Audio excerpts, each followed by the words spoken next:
Welcome to episode number 373 of the Marine Layer podcast. It's a mailbag episode, so we'll open it up and answer all your best listener questions. Reminder to you guys, make sure you're staying on top of all of our stuff. So if you're listening to these podcasts, do us a big favor. Just go download these episodes and then go rate and review and leave it 5 stars when you're on Apple or Spotify or anywhere where you're listening to our audio podcast. It helps a ton. So go take a second and do that. If you're on YouTube, it's a similar idea, but a little different format. Go hit subscribe on YouTube. Hey, subscribing's free. It only takes a second, and it genuinely does help us out a ton. So do that. Go leave a like on the video. Drop a comment. It all helps a ton. You can go to our website, marinelayerpod.com, where all of our merch is there. What a perfect time to get some podcast merch, right? It's March. Season's about to start. You can get it ahead of time. You can go find that on our website. Patreon's on our website. All our episodes are on our website. That's marinelayerpod.com. And you can find us everywhere across social media at Marine Layer Pod. Let's get it rolling. The pitch from Acevedo. A drive deep to right field. Down the line. The Mariners win this game 2-1. The dream lives. They're going to the playoffs. 1-1 from Jansen. There you go. Left field. We got a tie ball game. Julio. Oh, baby, what a moment. Tie ball game at 7-7. And we welcome you to this episode of the Marine Layer podcast, part of the Just Baseball Podcast Network, recording here on Thursday evening, March 5th. Lyle, what an absolute disgrace of a baseball game that was played today and on Thursday. Disgrace. Good Lord. Let me throw out a proclamation here. We got to start putting time limits on spring training games. I know there's no clock in baseball, and I know that's part of the beauty of the game is you can't just run the clock out. In spring training, there needs to be a clock. Because when I see shit that goes on in terms of what happened today, here on Thursday, this just has to stop. I can't imagine covering a game like this. A game that doesn't matter. A game that it's probably toasty out. And it just drags like this. The Padres scored 12 runs in the second inning.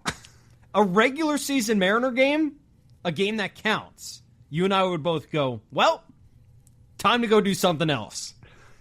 Yeah, if the Padres had scored 5 runs in the second inning, let alone 12, they scored 5 in the second inning. I think we're turning the TV off. Right, but then they go and play 7 more innings. And again, it's not like they scored 5 in the inning, they scored 12. 12 runs.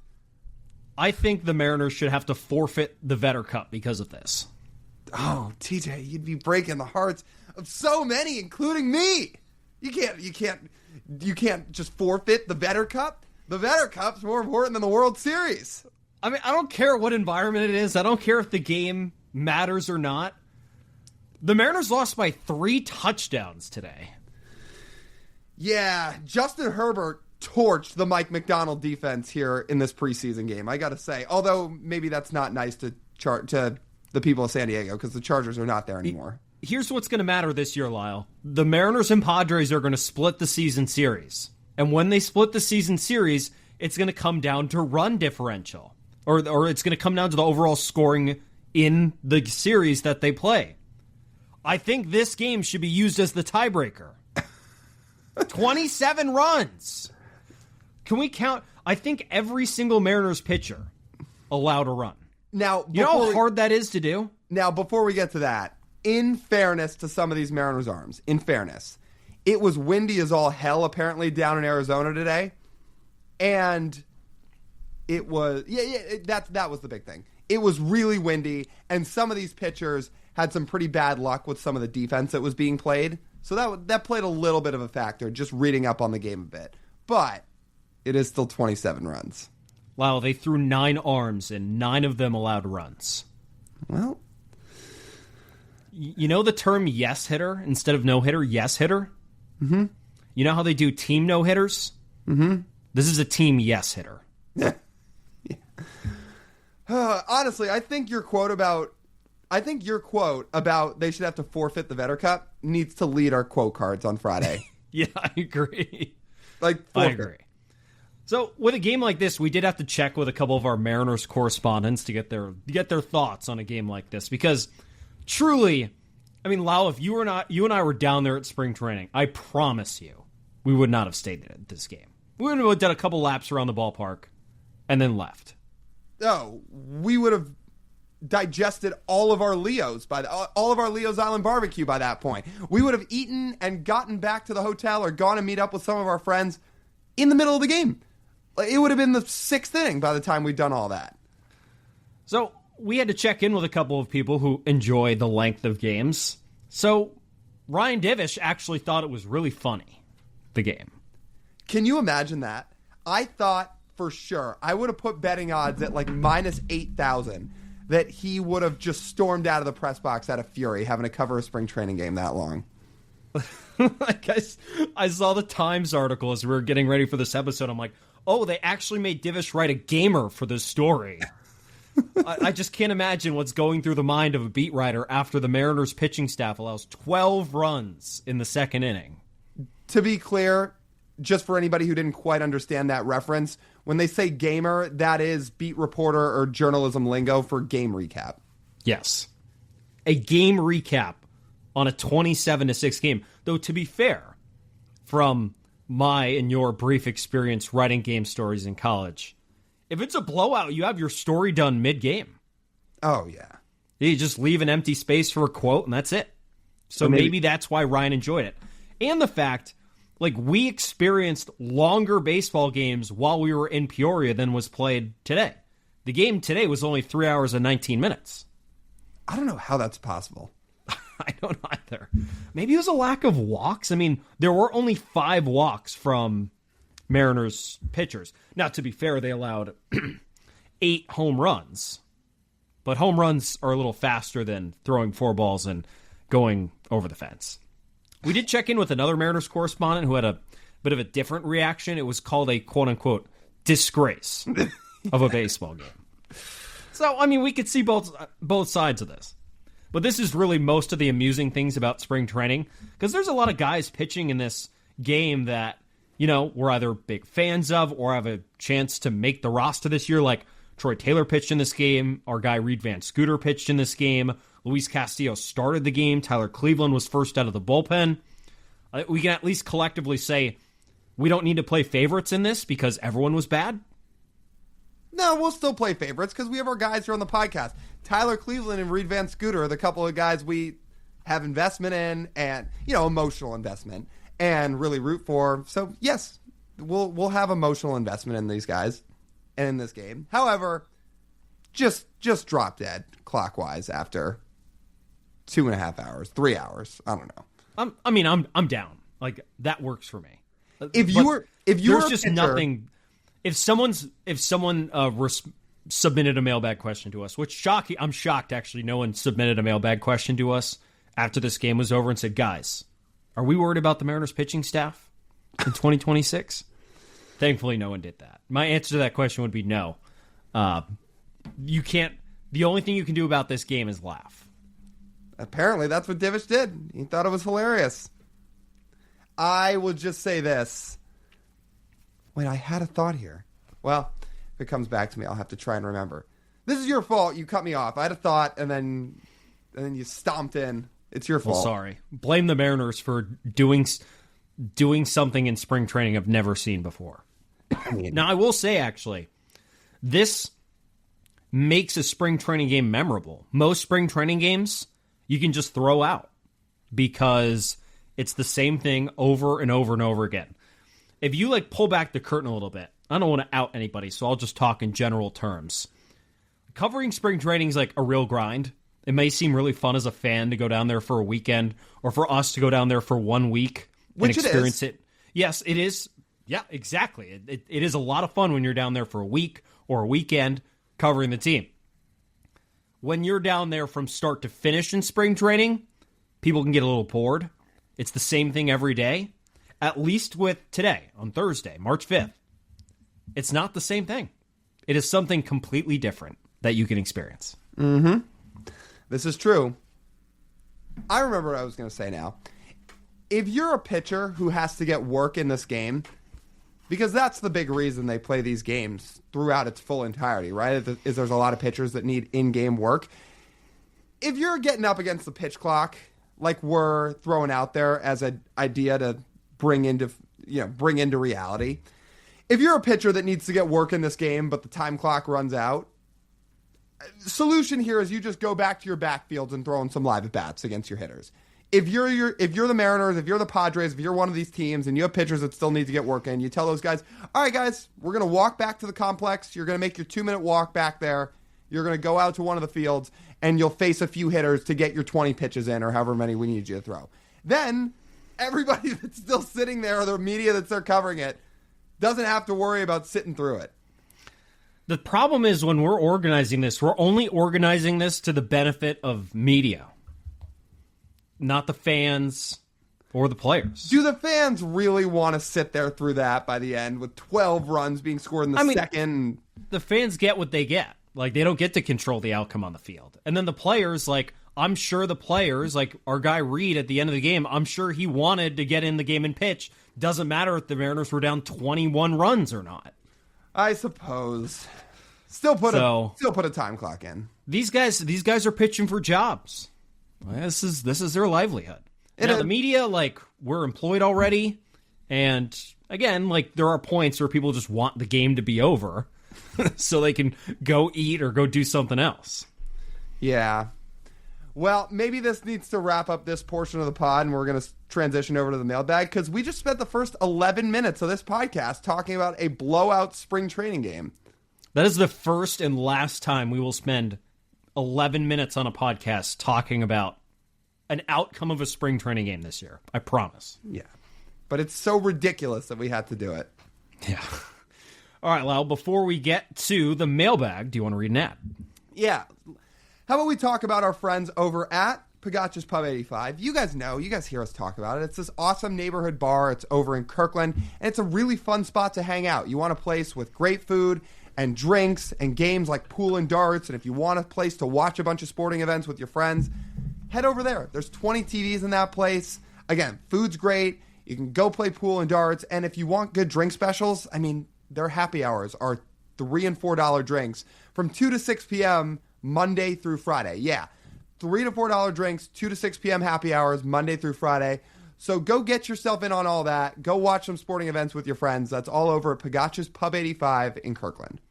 And a reminder to you guys, before we get into the mailbag, if you want your mailbag questions answered or want a way to support us more, the place to go is to patreon.com/MarineLairPod. Being a patron of the Marine Lair Podcast has a lot of perks. You get access to ad-free episodes. You get mailbag priority, which means when we put our ask out for mailbag questions, your questions always shoot right to the top, and they will get answered on every single episode. You also have the ability to get on a video call with Lyle and I once a month, and we can talk about baseball, talk about life, talk about whatever. It's a fantastic time. If you want to check it out for yourself, you just go to patreon.com/MarineLairPod, sign up, and you have access to all of these awesome perks. We hope you guys consider checking it out. All right, first up on the mailbag, Corey has a question. Have you guys ever thought about doing a show segment about any more broad MLB news? So it's funny, early on in the early stages of this podcast, we did do that. We would do an MLB wraparound segment where we'd pick a few topics and dive in on it. We don't do it as much now. There's still times where we'll weave national storylines into the podcast when relevant, or if there's just something we really want to bring up. But I would say since people mostly want to just hear Mariners talk, we try to really zone in on that. But that's also in part why we started our Bullpen Banner channel too. It's not a podcast. It's not us sitting for an hour and talking about National Baseball podcast topics, but it was a way for us to scratch our creative itch and also start talking about the game in a more broad way. So I would say we did do it early on, but we just found that people are just more interested to hear the Mariners-centric stuff, so we tried to focus on that. It's a lot easier for us here on this platform to just tie things to the Mariners. From a business perspective, the ROI on talking about Mariners versus talking about something not related to the Mariners at all is a pretty drastic difference. If something is relevant, Corey, like, we will 100% bring it up. We'll talk about it. Ultimately is our podcast, so we get to control all the topics that are on here. If we feel like we need to discuss something, like talking about the World Series after the Mariners were eliminated, we can absolutely do that. But, like, on a point like this, like, for the example Corey uses in this was talking about the Jerks and Profar suspension. Like, Jerks and Profar's Like, he cheats at this point. He's done it twice. But I don't know how much I have to say on that, nor do I think for, like, the topics we're trying to hammer out in these episodes, how that relates to what we're going to talk about. Again, when there's big storylines, we'll usually weave it into the podcast. We just don't dedicate absolute specific segments to talking about it specifically on every episode. Just because, again, the only people we serve on this podcast, since it's our own podcast, we started it, we're the creators of it, the only people we serve, since we don't have bosses, are you, the fans. Everything we do is with the fans in mind and the best interest of people in mind. And we've just picked up that for the most part, what people want to hear most about is just the Mariners. So we really, really try to give that to people and not stray away too far from that. 100%. I'll say this, Corey, since you asked the question, and it is a good question, if you want a little creative National Baseball podcast talk here on this part of the episode, since you sent it in, I'll go to our friend Jared Carabas for a minute, friend of the pod, because speaking of jerks and Profar, John Heyman quote tweeted after it was announced that Profar got suspended, that he tweeted out, I guess not quote tweeted, but tweeted, Profar tested positive for exogenous, it's probably exogenous. Profar tested positive for exogenous testosterone, has received a 162-game suspension without pay. So the main point there is seeing that after Profar said earlier in that day, I have never put anything illegal in my body, which you clearly did, it then gets reported that he tested positive for exogenous testosterone. And credit to our friend Jared Carabas, he quote tweeted it and said, I hate when I unknowingly inject exogenous... Oh my God, I can't even talk. You got this. Exogenous. I don't know. Exogenous, I've already given up. Exogenous. No, it's exogenous. Just say testosterone. He ingested... He stuck testosterone in his body and got caught. Fine. I will take the word out. It's exogenous. But, to quote Carabas, I hate when I unknowingly inject testosterone into my body, is what he said. And that wasn't even the biggest like loser part of it for Jerks and Profar. You know what Profar did right after that? I think he technically still could have played in the WBC if he wanted to. I think the way those suspensions work, you could play, but then you couldn't report back to camp. Jerks and Profar just left the Netherlands. He quiet quit. He quiet quit. Yeah, he's not getting paid, so yeah, he's not going to go. Now, to be fair, his insurance might have voided because there's no capital for the insurance to back up against. But yeah, it's not. Yeah. That's not great. Listen, that's not great. Don't cheat now. You're going to get caught. Listen, I hate it when I unknowingly test positive for exogenous testosterone. There we go. See, now I got the whole sentence. Shout out Jared Carabas, and I didn't butcher the word again. Next question, Lyle, comes from Michael on Patreon. Michael's question is, how concerned should we be about the Mariners bullpen going into the season? I'm never able to watch as many spring training games as I want to, but looking at the box score, it seems like not adding one more arm will come back to hurt them. This is what we talked about, right? If you want to get back to a little bit more of a serious topic and the nuts and bolts of this roster, look, both of us are going to give this offseason somewhere between a B+ and an A- for the Mariners. They had a very good offseason. This team is good. It's very competitive. It feels about as complete as it's been in a long time. But where are some of the question marks? Yeah, one of them is absolutely the bullpen and the fact that they did not add one more true leverage arm. I know they're banking on Jose Ferrer to be that, but he has not really proven to be that yet in his career. Some of the underlying data and the stuff under the hood suggests he could be, but he has not proven that. So I would say that in terms of concerns about the bullpen, it should still be good. And to be fair to the Mariners, and I think this is absolutely true, if they prove that they still need a leverage arm, that's something you can definitely go at the deadline. But where are some of the question marks as we enter opening day? Yeah, I think they're a leverage arm short. But I don't think we're going to find out any of this stuff and how it affects them in spring training. I don't think the assessment of them in spring training should have anything to do with how it looks in the regular season. Because that's, I guess, how I thought the question was framed. Spring training is going to be spring training. Right now, the Mariners don't have, and this will kind of bleed into the next question, there's not a single guy I feel overly confident in claiming the last bullpen spot for the Mariners. Not a single one. So, well, honestly, the last 3. Because once you get past the main 5, who are you really confident in with those last 3 spots? We know Carlos Vargas. I'm not confident in Carlos Vargas, but he is going to get one of those spots. He is, and we'll get to him in a minute, so I'm going to save all my Vargas thoughts for that. But, yes, so call it the last 2 if you want, or call it the last 2 and Vargas. Do you really have a ton of confidence in anybody right now? No. But we're going to figure out how much the Mariners' lack of an extra leverage arm will hurt them probably in like June. The scenario I'm laying out is if Munoz is down for a night and, say, Gabe Spire is down for a night, then what do the Mariners do with their bullpen? Because that's where signing a hypothetical Devin Williams would come in to help to pitch at the back end.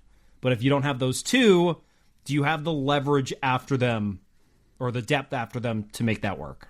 Right. So in that scenario, you'd have Brash and Ferrer available, but if George Kirby or Logan Gilbert or whoever goes 5 1/3 innings that night, how do you bridge it the rest of the way? You're not going to use those guys to throw multiple innings in May.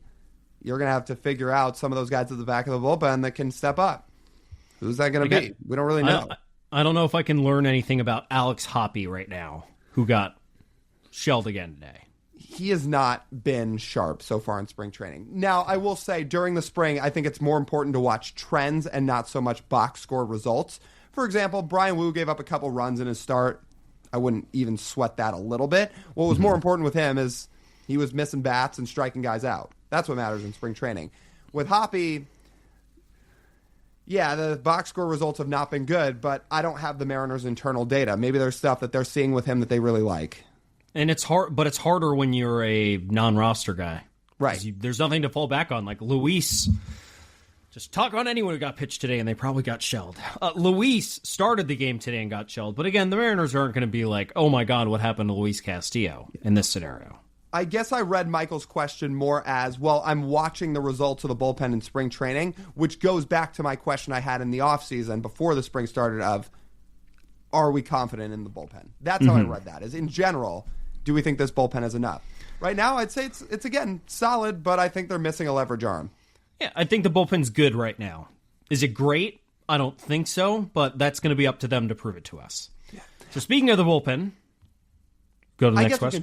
We can tie it into the next question. Okay. That's fine. Well, Josh has a question. Who do you think will make up the back end of the bullpen after the 5 locks? And the 5 locks he has are Munoz, Brash, Spire, Jose Ferrer, and Edward Bizardo. Is this where Vargas... Oh, no. We still have an actual specific Vargas question coming up, so we'll save it. Yeah, Vargas is going to get a spot.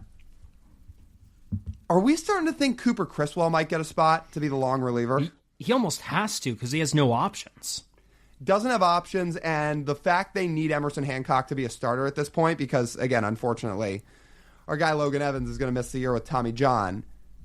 Is he essentially going to take Emerson Hancock's role that he occupied in the bullpen at the end of last year, where he can pitch a normal relief role if you need him to, but he's also there in part for when you need him to be, to serve the role of long reliever?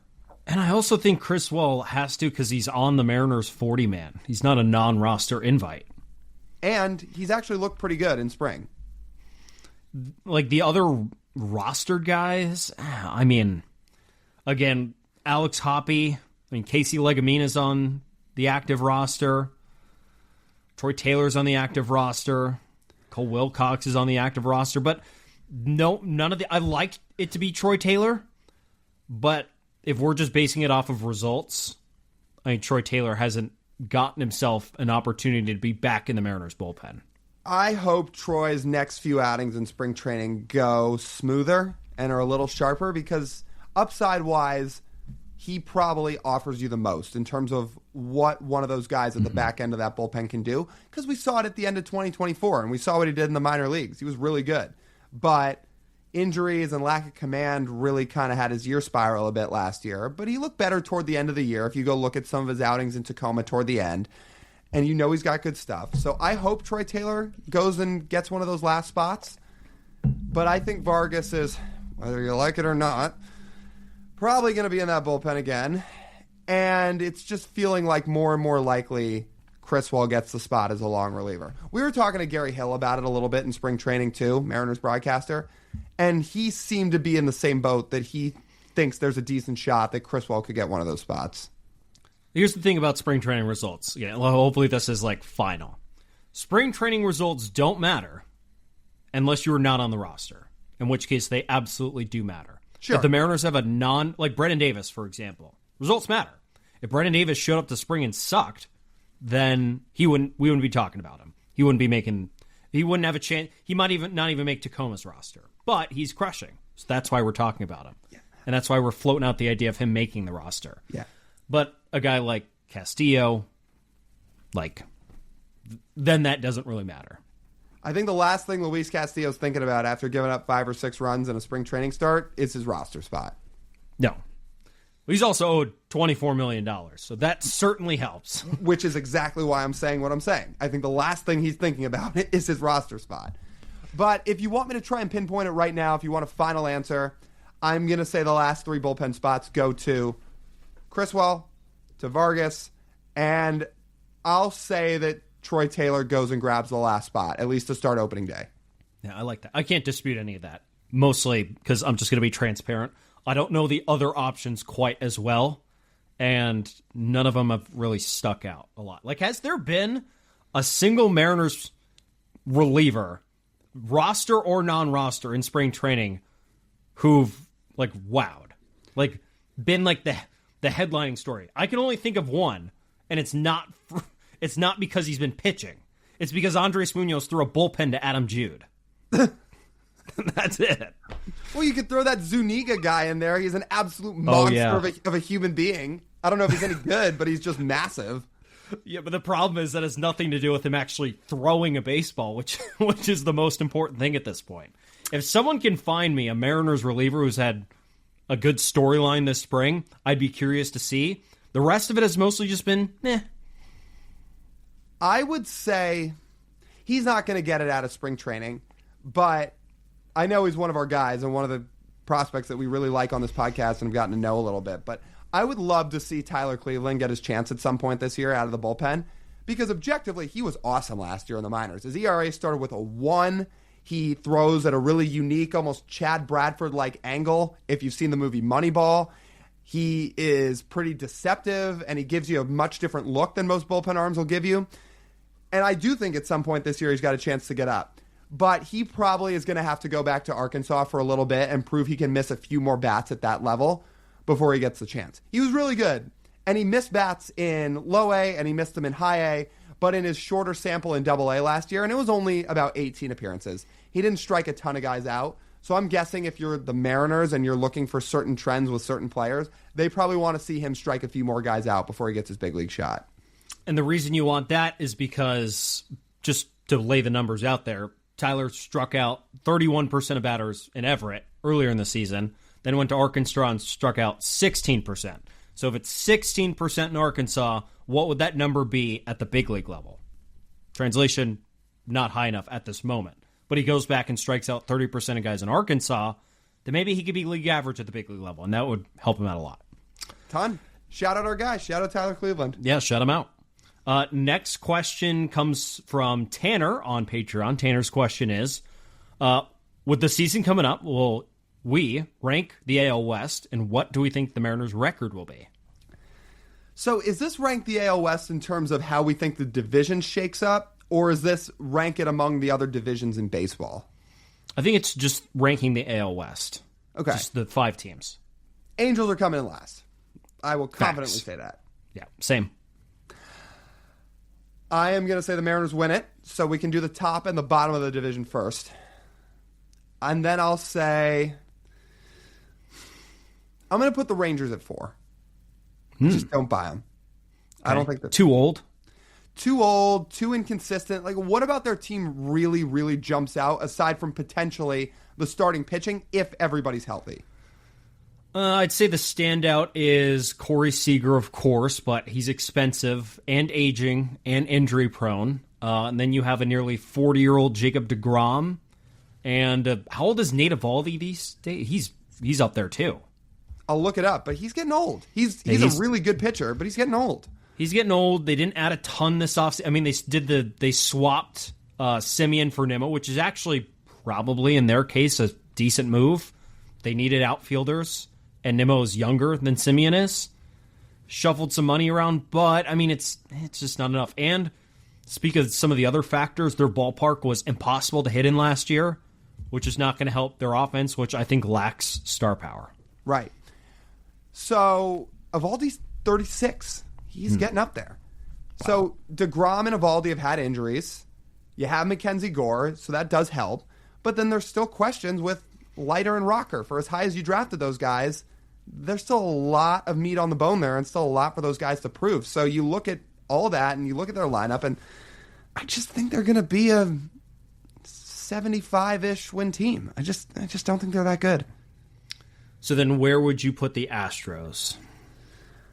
Probably still a 2. And then I go A's 3. I really like the A's, man. I really do. And I know you're not supposed to say that in terms of division rivals. But, one, they have a really exciting offense with a lot of really fun players. It's a really good group of guys. If anybody were ever get the chance to talk to the core of that team, it is genuinely a lot of very, very likable dudes. Even if you don't like when they torch you offensively, which I get. But Jacob Wilson, Kurtz, Brent Rooker, Soderstrom, like it is Lawrence Butler. It's a really, really good group of guys. And we've just met a bunch of A's fans, too, that have been just so tortured and so hurt, and they're such diehard fans, and they're such nice people that, I don't know, I guess we have one friend who's an A's fan who we can't stand from college, but aside from him, is he still an A's fan? I don't know. Is he a fan of anything? Who knows? But aside from him, we've just met so many of these unbelievable A's fans, some of them that road trip everywhere. I guess I just kind of have a soft spot for the A's a little bit these days. And I genuinely think that offense is really good. They just can't pitch, so I'm going to put them at 3 and the Astros at 2. So what I'm taking from there, I mean, I view the Astros as a 500 team. Their pitching's really good. Their offense, I don't really buy. Very inconsistent. So I'd put them at around 500. The A's at like 79 wins, and the Rangers at 75 wins. And then the Angels, I mean, Artie Moreno said winning's not a priority, so they could, win 60 games. Oh, not just not a priority. It's not in the top 5. Not in the top 5. No, but the Angels fan said that, Lyle. Oh, right. The fan said it, not Artie Moreno. My bad. Have they found the survey yet? I'm waiting. So if we didn't say it when on the podcast, because Lyle did find out live on the podcast, Artie Moreno said that, and it was gold. But beat writers have since tried to find that fan survey that Artie Moreno claimed they sent out, where Angels fans didn't rank winning within their top 5 priorities. I still don't think it's been found. You know that piece of paper that Carlos from the Benchwarmers pulls out that says, I am 12? Mm-hmm. I think that's essentially what Artie Moreno's survey looked like, that he's claiming that fans filled out. Well, I know who did like that survey is the MLB Players Association. They very much loved that survey. Yeah. I don't know, man. Is there a chance the A's could finish over 500? 83 wins over 500. I kind of think the Mariners are going to win, let's call it 92 to 93 games. The Astros will win 84 to 85. I don't quite think they're right at 500. I think they'll win 84 to 85. They'll be in it for a bit. The A's will win about 82 to 83. The Rangers will be a little under 500, and then the Angels will just be bad. Yeah, I agree with that. Yeah, I mean, I think the A's could finish above 500. I just don't know how they're going to prevent enough runs to do anything more. Sure. They had a blue chip, like their bullpen, for example. I don't know their bullpen like the back of my hand. They had one blue chip reliever last year, and they traded him. Mason Miller. Right. So who's making sure they hold a lead? It's true. And oh, by the way, their ballpark does them exactly 0 favors when it comes to holding leads. They could score a bunch, but other teams could score just as much. Mm-hmm. So it's unfortunate for them. But yeah, they honestly might be 500 unless they have this just wave of pitching come up. Or they need to open their books to spend more money. Because otherwise, they don't have many top pitching prospects. No, they don't. They don't have that many top 100 prospects in general. Well, they have Leo, DeVries. Right. Their offense is going to be great. But where's the pitching? Yeah, they don't have a ton of pitching prospects. Well, actually, hang on. They don't have a ton of pitching prospects, but let me just first say about DeVries, he's still far away. He's not coming up this year. Well, he's got 2 years at least left in the minors, if not more. He got to Double-A last year, but he was 19, and I don't think. In his short stint in Double-A, wow, he hit way better than I even imagined. He had a 9.10 OPS in 21 games in Double-A. That being said, he is still 19 years old. I don't think he's going to be up this year. Now, they have Gage Jump, who is supposed to be a good pitching prospect and is a good pitching prospect, but we'll see if he gets up this year either. And even if he does, he's going to be a rookie, and the ballpark really is not going to do him favors.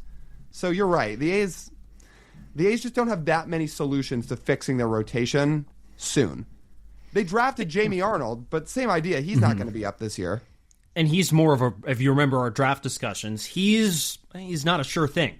He is an unproven model. Right. Or not a standard model for sure.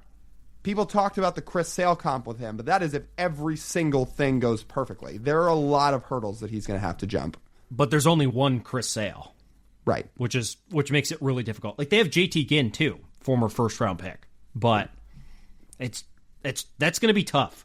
And when they're pitching free agents on coming to their ballpark, good luck. Right. Free agent pitchers will be like, no, I don't think I want to pitch there. And unfortunately for them, it's going to get worse when they go to Vegas. Just take Sacramento, take the dry air, and then add elevation. Unless you grossly overpay like they did for Luis Severino in some ways, and he signed, but hasn't worked out all that great. The A's overpaying? Well, it doesn't happen much. That was the biggest contract they've ever given out to Severino. I know. We'll see. Maybe the Vegas move will bring an influx of cash. We'll see. Yeah. So there you go, Corey and Tanner. There's some non-Mariners specific talk for you. As Pardon My Take would say, some national sports podcast talk. It's exactly what was in my mind. Pardon My Take's national sports podcast talk, which, shout out to them, by the way. 10 years, I guess just a quick little side note. At least for me, those guys have some pretty massive inspiration for me wanting to do podcasting and content. I love those guys to death, and I know TJ does too. So to see them go for 10 years, that was cool. And they got Mike McDonald on their 10th year anniversary episode. And Mike, he was great. Yeah, he was fantastic. Awesome. Next question on the mailbag comes from Dylan on Patreon. Dylan's question is, any thoughts, predictions for the World Baseball Classic? We previewed it very, very slightly in one of our social posts this past week, but my prediction is the Dominican Republic's going to win it all. I'm with the U.S. because I think the U.S.'s like top end pitching is better. Those two rosters are really close. Really close. It's a little hard to predict Japan, to be honest, because Japan, for people who are more familiar with MPB, maybe not so much, but for me, like I don't watch a ton of MPB, that makes up a majority of Japan's team. So like the Dominican and the U.S., their entire team plays in Major League Baseball, which, by the way, Lyle, I learned a fun fact today with Team Dominican Republic. Mm-hmm. We were doing a bullpen banner thing, we were naming juniors. Do you know who's on the Dominican Republic team? Who's that? Junior Lake. How about that? Yeah, I saw that today. So that was really funny. The two rosters match up almost identically, but I do think the U.S. has slightly better top-end pitching, especially in their bullpen, so I'd kind of lean them. That's fair. I will say about Japan, there's now so many of those guys that have come stateside that you recognize a lot of the names now between when you just go through it. I mean, Roki Sasaki's not pitching in the WBC, but aside from him, you've got Yamamoto, Yusei Kikuchi. You go to the position players, and you've got Okamoto, you've got Murakami, you've got Seiya Suzuki, you've got obviously Shohei. You don't even need me to say him. Masataka Yoshida. How does that fare against the Dominican lineup? Well, probably it doesn't. But everything combined with Japan, or everything combined with the U.S. to go up against the DR will be the big question. Because the DR's lineup has to be the best one in this tournament. So good. But they don't have ridiculous starting pitching depth. Because they have Sandy, right? Yeah. But they don't have a ton in general. It is crazy to just look at that lineup when you go through it. I mean, just say the names. It's not just an all-star team. That is an all-star team of all-star teams. It's Tatis, it's Ketel Marte, it's Vladdy, it's Soto, it's Julio, it's Perdomo, Machado, Jeremy Pena, Vladdy. I said Vladdy, but yeah, Manny, Jeremy Pena. It's ridiculous. Junior Caminero. Oh, I forgot Junior Caminero. Yeah, that lineup's a joke. I can't believe Austin Wells is on this team. Somehow it checks out, I guess. Yeah, but in terms of also, pitching, by the way, did you notice this? Nolan Arenado's on Team Puerto Rico, right? Yeah, but in the past he played for the U.S. last time. I was going to say he's played for Team USA. How is that allowed? I don't know. The WBC seems to have some rules on these things that are a lot looser than, say, the World Cup. I feel like as soon as you suit up for one country, that's it. It should be that way. But I don't know, man. They let some things go. And if you're a dual citizen, well, I guess Puerto Rico, that wouldn't work because Puerto Rico's part of the United States. But that's weird to me. I will say, I don't want to slight the DR starting pitching that much. It doesn't have the depth that, say, the U.S. has, but you get out of pool play, you're going to have Christopher Sanchez and Sandy Alcantara pitching. You know, those are legit arms. That's a Cy Young winner and a damn near Cy Young winner. So who is going to pitch in pool play, though? So because the problem with the WBC is you have one bad game and that screws up your whole tournament. It can. You can usually get out of pool play with one loss, but it can. They'll have Brian Bayo, too, who's a solid 3-starter, let's call him. So, you know, they don't have pushovers starting. They'll have Bayo, they'll have Sanchez and Sandy, and then they do have some real dudes coming out of the bullpen. Oh, their other starter will be Severino. So, again, it's not the U.S.'s pitching. It's probably not Japan's pitching. But you get out of pool play, and you essentially have got to win one quarterfinal game if you're the DR before you can bridge it to Christopher Sanchez and Sandy Alcantara. I don't hate their odds. Did they announce those two are starting those games? No, but you'd have to assume they're going to set them up that way. So the U.S., though, already projected out their starting. And I don't think, well, it helps that the U.S.'s starters are load managing in the tournament. So they're going to have like Nolan McLean starting the final. And I think Logan Webb is going to start the semis, if I remember that right. No, it's the semis is going to be Paul Skeens if they get there. Oh, okay. So then Logan Webb's going to start the quarterfinals then. Okay, yeah. So those are the three when they get out of pool play. But for the DR, they do have pitching. Sanchez, Sandy, Bayo, Severino. You can work with that. And then their bullpen's pretty sharp. You've got a lot of big league arms in that bullpen. If you want to just look through, you've got Abner Uribe, who I'm sure is going to be pitching toward the back end of that pen. Same with Camilo Doval. Same with Carlos Estevez. You look at those three. And then you've got a bunch of different guys. You've got Dennis Santana. You've got Sir Anthony Dominguez. You've got Brazaban. There's Gregory Soto. Their bullpen can pitch. Is the world ready for Harry Ford to take Tarek Skubal-Yard? That would be so hilarious. That would honestly be hilarious. If Tarek Skubal gives up a single hit in his start, I mean, yeah. Are you ready to proclaim the Mariners lost the trade if that happens? Yes. No, I'm kidding. I'm just kidding. Oh, that would be good. That would be good. My pick's the DR is going to win it all. Yours is the U.S.? Is the U.S. I'd say it's one of those two. Japan, it wouldn't surprise me. Those have been the three that have won the WBC. Japan's won 3. The DR's won 1. The U.S. has won 1.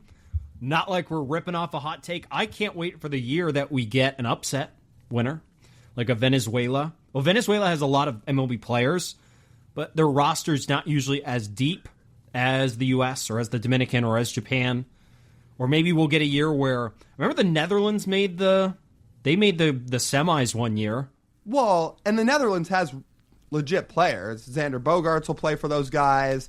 You've got some other big leaguers that'll factor in there. Pitching-wise, well, Girangelo's not going to pitch for the Netherlands. He said before he got traded he wasn't going to the WBC, but the Netherlands has guys. Who's the dude who's hitting those long home runs in 2017? Was it Ballantine? Oh, for the Netherlands? He was a Mariner, remember? Yeah. Vladimir Ballantine?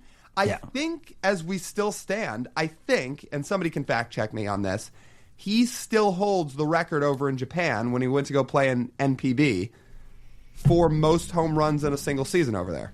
I think. That sounds very Mariner-like, Lyle. Setting records in other leagues. In leagues, not the big leagues. A.k.a. they're Barry Bonds in AAA. Yeah. Like, I'm sure he was a very nice dude. Like, Stephen Romero, I also remember, was dynamite across the pond. Uh-huh. Yeah. Not so much with the M's.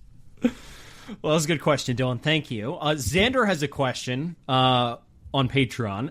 He says, MLB The Show is on the horizon. One of the confirmed returning legends to the game is King Felix. Which legend would you guys bring back for MLB The Show? Felix is a really good one. I mean, it's so cliche, but who doesn't want to just play with Junior in the show? I had a little bit more of a niche one because given the other players at this position, it would give you an advantage. How about like 2001 Brett Boone? Oh, that's a good one. Like MVP Boone, he's standing all of... How tall is Booney? 5'10"? Sure. 5'9"? Yeah. Ish. But it's like this smaller stature dude standing at the plate, and he's hitting them where Barry Bonds hits them. That'd be pretty cool. Sounds pretty fun to me. Yeah. Honestly, you want to bring back 2016 Nelson Cruz? That'd be pretty fun. Oh, that would be fun. Well, 2015 was his best season, no? Or was it 2016? That was one of those 2 years. Sure, pick whichever. I'll take whichever. Or maybe 2014 Robinson Cano. That would be fun. Oh, no. If you're taking a Cano year, that's got to be 16. That was his best year. Yeah. Well, he hit for the high average in 14, but yeah, the power was 16. I think Robbie only hit 15 homers in 2014. It was 14 homers that year. 14. Now, to be fair, again, he had a 142 OPS plus. He was still really good, but he wasn't leaving the park a ton. In 2016, interesting. By OPS plus, he was at 138, so 4% lower than 14, but he hit the 39 homers that year. And his OPS, while his OPS plus was lower, his actual OPS was 50 points higher. What is the worst Mariner you want to play with? Like, who's the worst guy you could pick out, possible? Yeah, pick one. Pick a Sean Figgins year, man. What about, like, since we brought him up on a trivia recently, how about Yuniesky Betancourt? Yeah, you can find some low WAR years and low the show ratings with Uni. That's absolutely for sure with Yuniesky Betancourt. Well, I'm looking. Oh, wait, there's an obvious one, dog. What's up? The number 2 hitter for Team Canada. No, that should have been your answer right off the bat, Abe Toro. I know. Dude, I'm looking at these Sean Figgins numbers again. In 2011, despite him signing what was at the time a really big contract, this guy had a 40 OPS plus. 40! Well, if that didn't embody the 2010 Mariners, then, well, it makes more sense now knowing who ran the team. Like, it just clicks into place a whole lot more, knowing the processes and the characters in the clubhouse and their probably lack of leadership, etc. It makes a lot more sense. But yeah, back then, it stung. Technically, that Figgins year was 2011, but it's all the same thing. It's all the same thing. We have gotten to know some of these former Mariners at this point, and just getting to hear some of the stories from them about some of those teams growing up, I was like, wow, we were even more shielded as kids than we even realized. We knew growing up the team was bad. Getting to hear some of the stories from back then, it's like, this is the Rockies. This is the Angels. Like, how in the world did you function? And like, you look at the 2026 Mariners, you're like, oh, it's not even nowhere close to this. This isn't even on the horizon, this kind of culture. It's almost not even the same franchise, the same organization. It's just not. It's so night and day different. Yeah. No wonder you have a playoff drought like that. There are reasons you go that long without making the playoffs. Yeah. That's for sure. Yeah. All right, Lyle, let's end this episode on a high note. This one's for you. Eric on Patreon asks, legit, why is Carlos Vargas still on the roster? I was saving it. Did you guys watching, see the grand slam he gave up the other night? I did. Yeah, you saw it. Can I use the words that you texted me, or do you want to use something different? You can use them. What TJ texted me back when I sent him the highlight of the Grand Slam, which was basically a long ellipses that I sent him, just basically a bunch of periods. There's probably 20 to 25 of them in a row that I sent him. And when I send that, it basically just means, what the fuck? And TJ sends back, that looked like he served it in underhand. I was actually kind of surprised. It looked like he threw it like 92 down the middle, and it was actually like a lot harder. But that's how it looked. Yeah. Like he was just serving it up on a platter. When I saw that Grand Slam get hit the other night, I know it's spring training, and now we're contradicting some of what we said earlier in the episode about with guys that are on the roster, don't take spring training results all that seriously.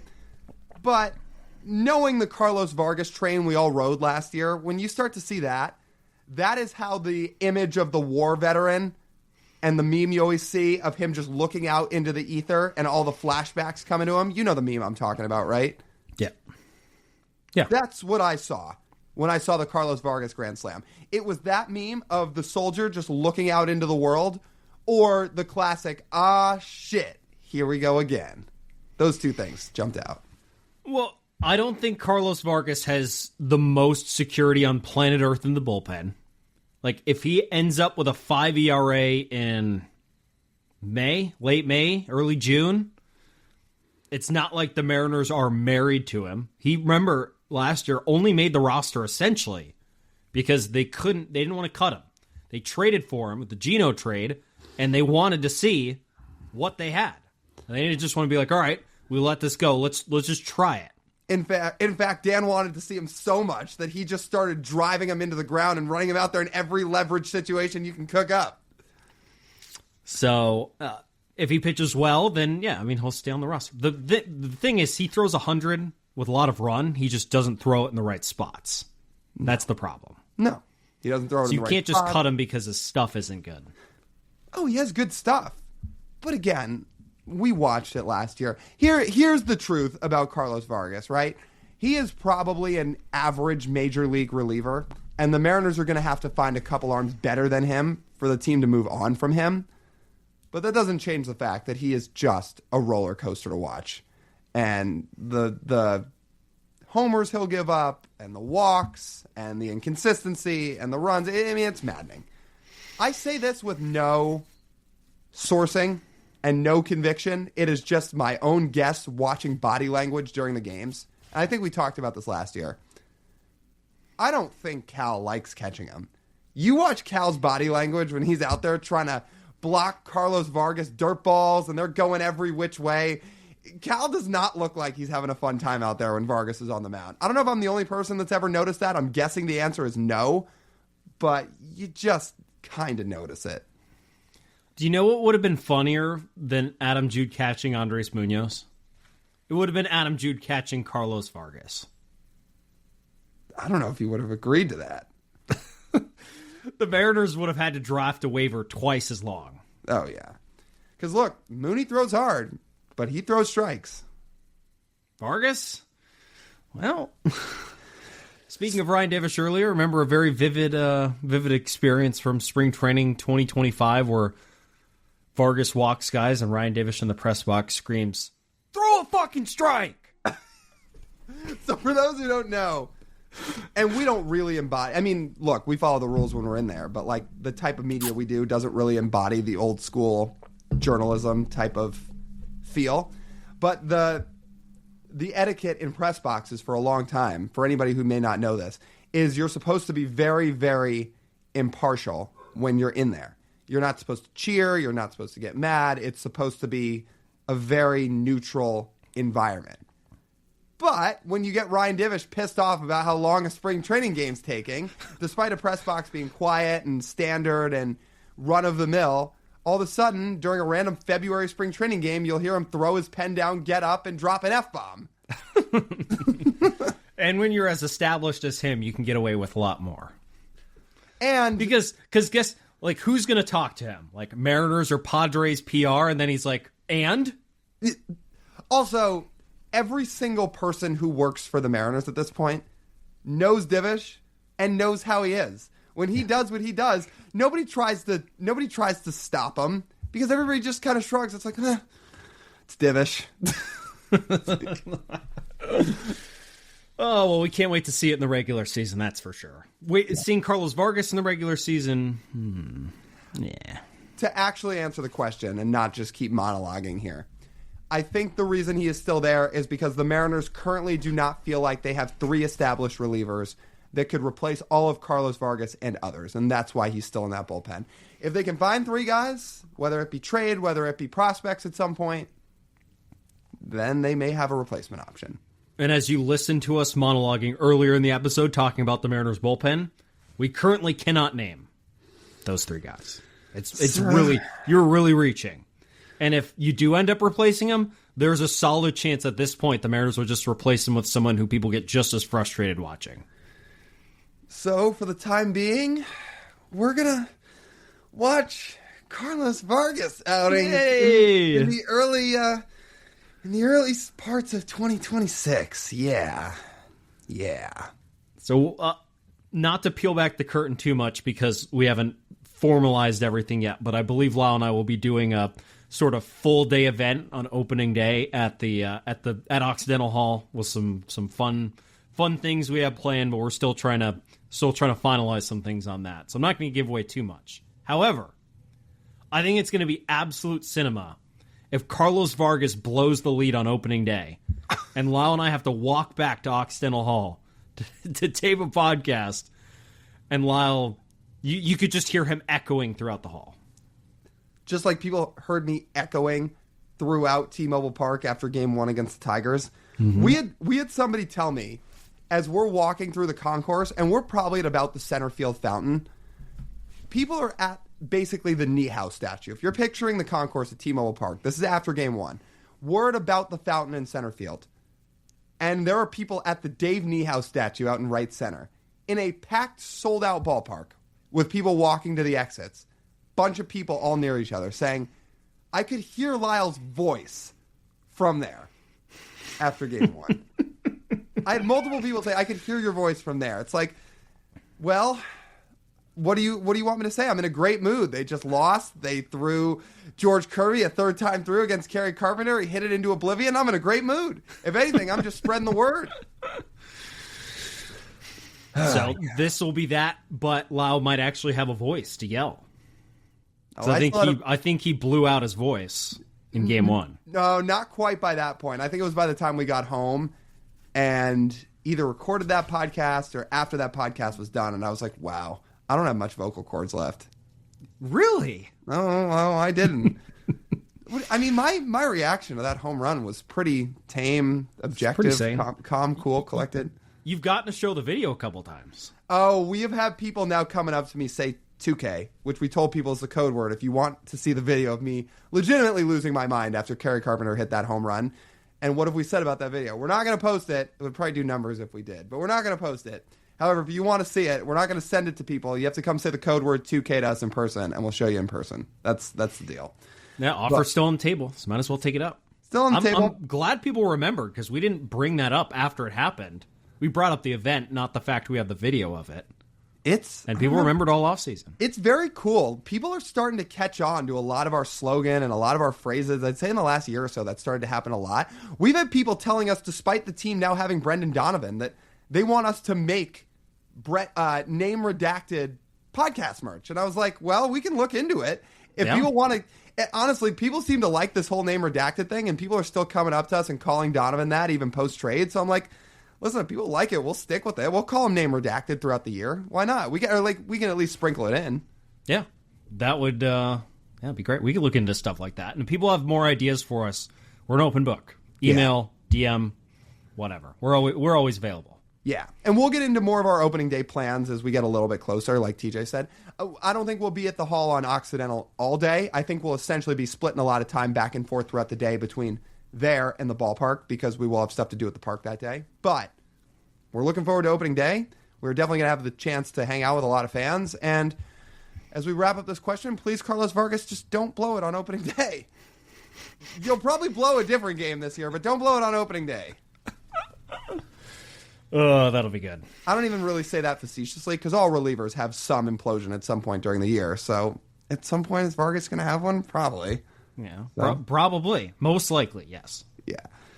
Anyway, that is why he's on the roster, to answer the question. They're going to have to find some relievers better than him, and a couple of them if you want to replace him. Maybe that happens at some point this year, but it'll be a process throughout the season. So, all right, well, good questions. You guys always bring it.